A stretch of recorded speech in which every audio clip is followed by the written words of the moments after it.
Alright, I'm going to show you a technique. It's been around for thousands of years. And this is an alternative for getting nutrients like fertilizer in liquid form to feed other plants or your grow system, whatever. This is called Bokashi composting, or Bokashi. I just started doing this, so this is my first time. I've known about it for a long time. But what's cool about this is I can start putting my own scraps from my garden and food scraps and stuff inside here to create my own nutrients. And I built this one myself, so I'll show you how I built it, how it works, and what not to do, because there's a lot of things I've done wrong so far. And just by negligence, by just not having the motivation to keep up with it, I guess, for now. But making videos, and actually now my plants are getting to a stage where I can start supplying supplemental nutrients to this just to help boost it. This is a good time to get this thing rocking. So I'll take you through the steps of what not to do, things to do, just to help the next person. But so far with this, I haven't added any nutrients. This is just strictly plants bought from Lowe's, Home Depot, brought here, transplanted, and then that was the second week of June, and we're in the third week of July now, and that's how big my plants are. Just strictly running water through here and creating my own soil for each container there you see. So it's a hybrid growing system. Back to the Bokashi composting. So this is a 2-layer bucket. This top bucket and the base of it. I don't know if you can see it. Well, yeah, you can see all the nasty.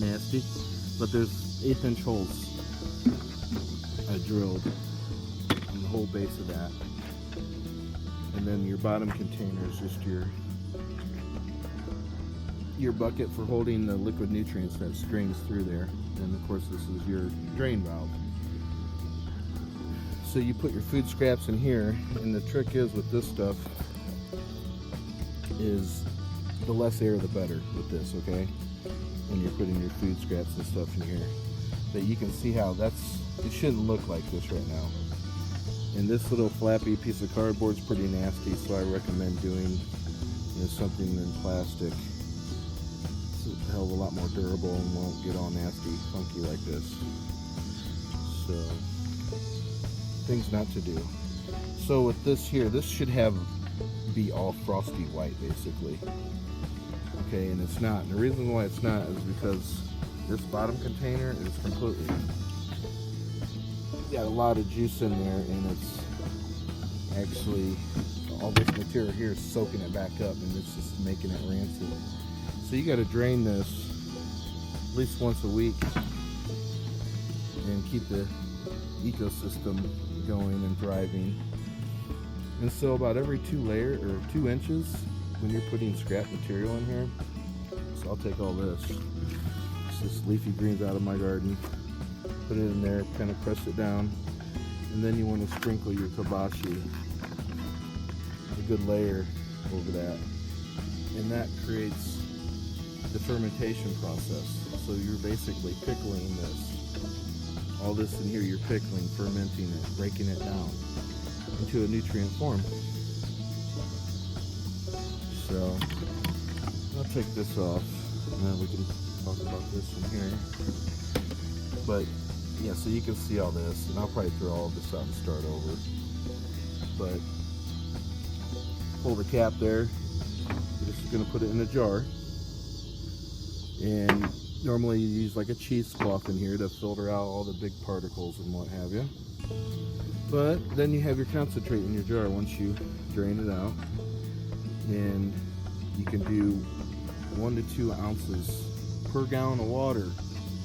That's your ratio with this stuff. It's pretty potent, so dilute it down 1 or 2 ounces per gallon of water, and then you can apply it out to your drought system or other plants.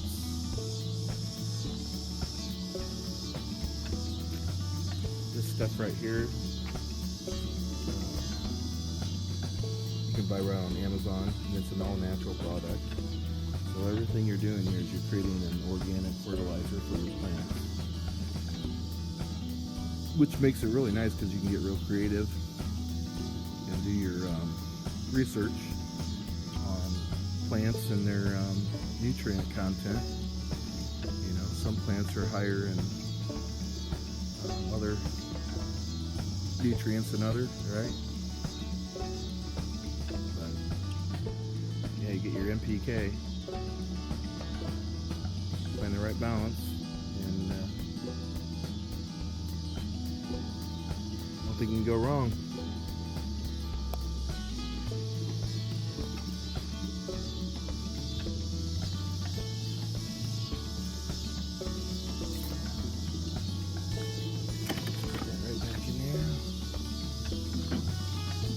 Real simple. So the other thing too is it's a good idea to build 2 of these. That way once this fills up, then you got your second one still activated and working. But then once this does fill up, then you just go and throw it out. If you have an outdoor garden or a compost site, throw it in your compost site, let it break down further to soil, and then that's recyclable as well. So nice little ecosystem. Alright, so I did drain this, and there's probably 1.5 quarts in there, or 1.25 quarts probably. I don't know, actually let's take a look. But looks like apple pie, don't it? Yummy. The stuff actually is probably still good, so we're gonna experiment with that. But yeah, let's take a look in here. See how much is left. Yeah, probably another 1/2 quart to a whole another quart actually. Wow. So that gives you an idea of just how much juice you can get out of your plant material. I mean, I got like cabbage in there, banana peels, eggshell, coffee grinds. You can put all this different stuff in there, man. So it's pretty cool. Yeah, it makes you eat healthier because you're trying to create this ecosystem for your household. So you're eating better food to put in scraps into here. You got a garden over here you're clipping off of all the time to enhance this right here. Almost kind of cannibalism in a way, right? It's kind of weird. But you're feeding the same plant material right back to the same plant.